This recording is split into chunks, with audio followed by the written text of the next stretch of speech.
I arrived in Sembach at the end of August, actually, in 1968. Most of the teachers who got there had been teaching just 2 or 3 years, and so everybody bonded together, and we made great friendships. After 3 years of teaching at Sembach, the Department of Defense schools were doing an exchange program between teachers in the D.C. schools and teachers in the overseas schools.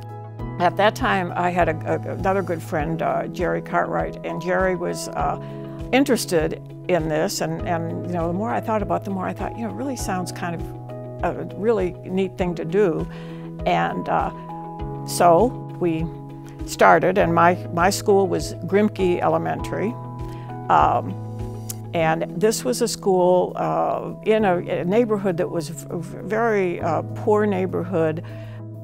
School started, and I had 28 fourth graders.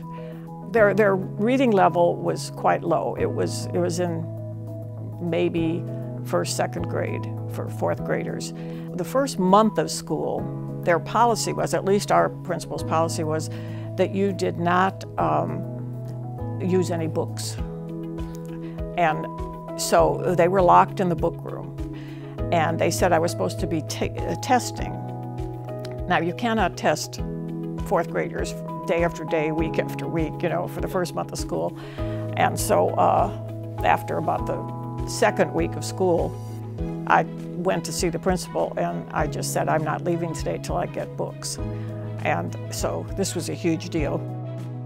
Jerry and I, since we both taught fourth grade, we decided to come up with an incentive for the kids and some kind of a program where they would be able to earn little points or stars.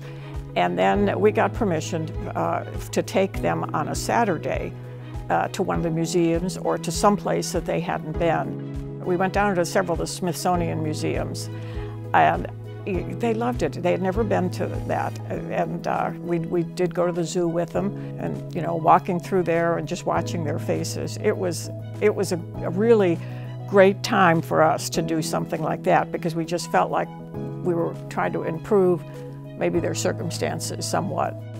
But I do have to say, the DoD schools, I loved teaching for them. It was just like, for one thing, your faculty was so close. I mean, everybody was really, really friends, and you just had that camaraderie that I think really helps.